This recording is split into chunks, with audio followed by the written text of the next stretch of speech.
Are you thinking of booking a cruise on Regal Princess? Well, we've just spent 6 nights aboard her, and in this film we'll take you with us on a full ship tour. We'll talk about how busy the venues were, how comfortable the seats felt, and give you all the information you need to navigate this wonderful ship. We were sailing at full capacity, so bear this in mind as we share our experience. So grab a drink and let's show you around. We are starting at the bottom of the ship and right in the centre at the Piazza, which is the central hub and is always well used with comfy chairs around the edge. Lots of different activities take place here, both day and night. There was always something going on, and it was great to see this impressive atrium being used to its full potential. We did struggle to get a seat here sometimes and didn't always get served as quickly in this area as others. Vines is a popular bar next to the Piazza with a great atmosphere. It was dimly lit at night and busy, but we always managed to get a seat and were served drinks very quickly.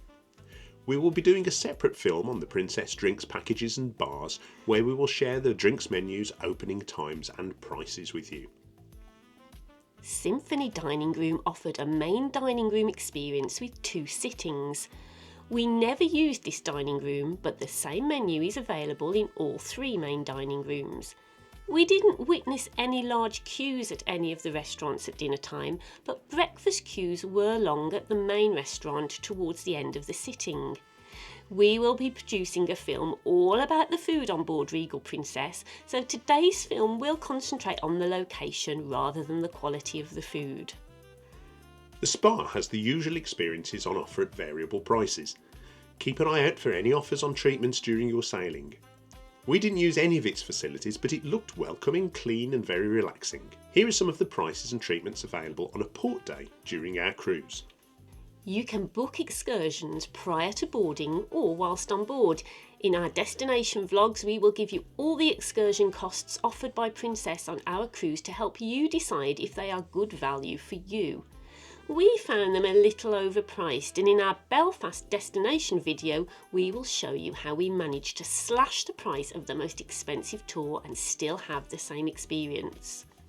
Sabatini's is a specialty dining venue with well spaced out tables and comfortable chairs.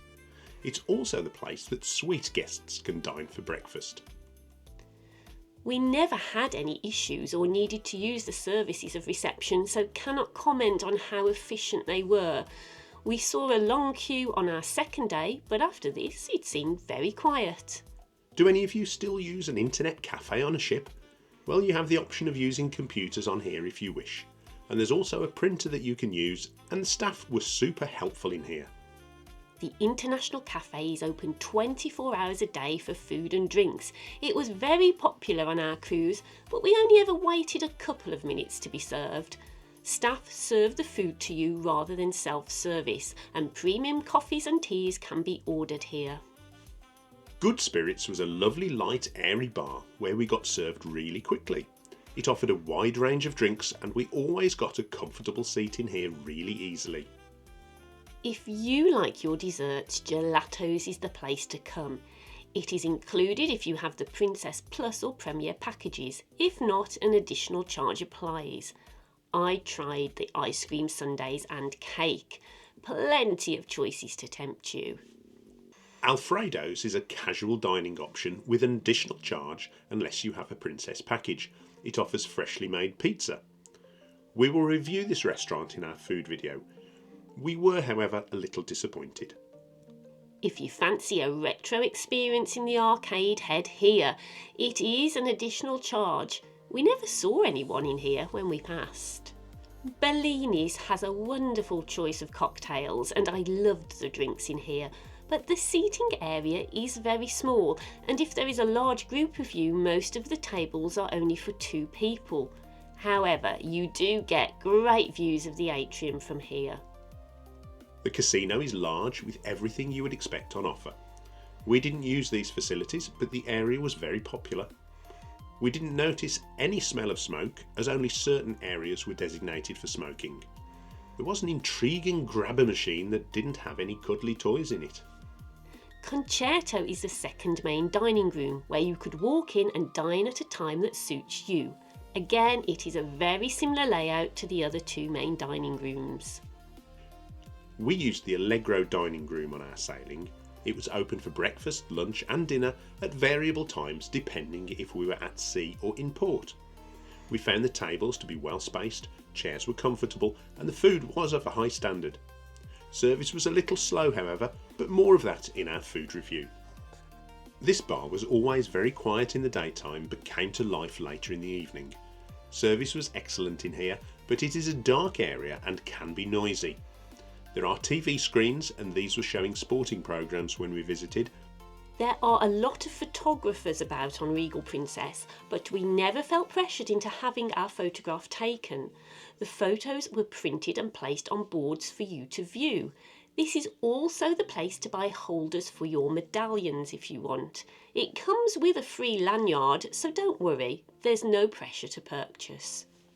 The art gallery is a nice size and had lots of interesting and varied pieces of work on display. The staff in here were friendly and knowledgeable and there were lots of events held here, so if you like art, make sure you check it out on day one. Crooner's bar is light, airy and has tables for multiple people, making it a great venue if there is a group of you.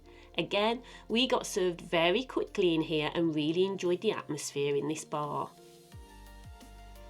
If you are enjoying yourself so much that you want to book another cruise, this is the place to do it.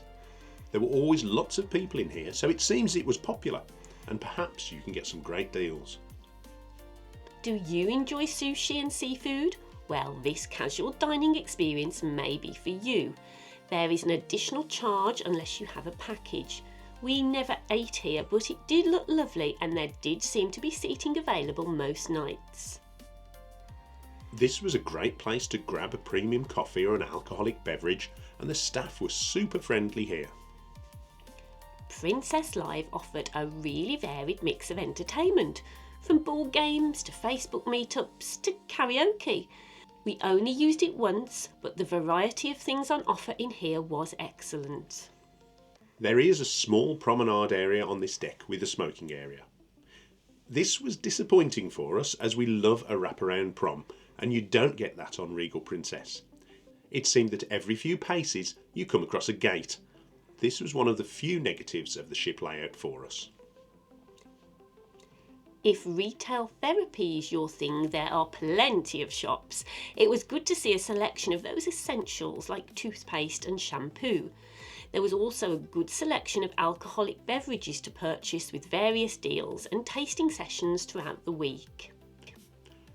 The library is very small, and if 2 people were in it, it was busy. We were impressed with the theatre capacity and views from the seating areas. You could always get a seat in here and there was plenty of legroom.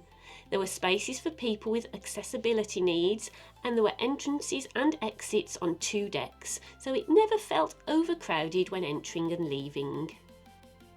The Vista Lounge hosted a lot of comedians and game shows on our cruise. It was sometimes difficult to get a seat with a view in here if you turned up late for a show. Service was very good, even when the lounge was really busy. However, some of the seats are not very comfortable as you have very little legroom if you are facing the stage. This was a very popular bar as it is next to the Crown Grill. We struggled to get a seat in here around dinner time, but was much quieter before and after dinner times. Service was excellent and we never waited long to be served. There are more seats for groups of people in here. The Crown Grill is a specialty restaurant with well spaced out tables. It was very popular and was always full when we walked past. If you are staying in a suite, you will have access to the Concierge Lounge with a dedicated member of staff to look after you. This area provides you with drinks and snacks 24 hours a day. Horizon Court is the buffet area. It is large, spacious and light with plenty of seating. We'll cover this in more detail in our food review, but as buffet areas go, we were very impressed as it handled large numbers of people well. This bar is just behind the buffet and wasn't utilised much on our cruise due to poor weather. However, it is a lovely area and would act as an outdoor space to eat if selecting food from the buffet. The Trident Grill is your poolside food station for burgers, sandwiches and fries. On our cruise it was quiet, but I imagine on a sunny cruise it would be very, very busy. The Mermaid's Tail was a quiet bar on the open deck serving a wide range of drinks. If you fancy some pizza, this is the place to come. It looked delicious and was always freshly cooked. Ice cream from this station is included in your basic fare. We walked across the famous sea view glass for great views below, but the bar wasn't open on our cruise. How a ship's facilities get used can really be weather dependent. In the cool April British weather, not many people braved the pools or sunbathed under grey skies. I must return when the sun comes out and then I can test out the facilities on offer. Pool towels are provided on decks. There seemed plenty of seating options available. Each evening the fountains don a colourful display for 10 minutes. There are plenty more sun loungers available on deck 17, as well as a couple of hot tubs. Again, these were hardly used on our cruise. There are showers available and plenty of areas to stretch your legs. Remember, this ship lacks a promenade, so we welcome the spaces on the upper decks.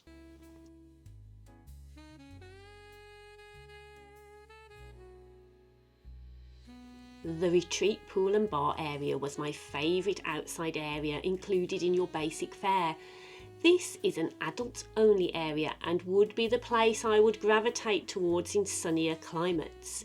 You can rent the cabanas for an extra fee, but the normal sun lounges are all included.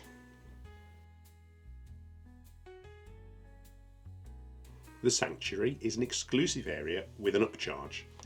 The charges depend on your cruise, but you can expect to pay around $40 per person per day. This area is very plush and the sun loungers look very comfortable. The cabanas in here cost extra too, and the prices are available on board. Deck 17 is the area for the kid and teen clubs. Tucked away is the Terrace Pool, which is very small, and the area around with sunbeds is quite compact. The fitness centre has an area for classes and the gym features all the equipment you would expect to find. It was well used on our cruise, but not packed.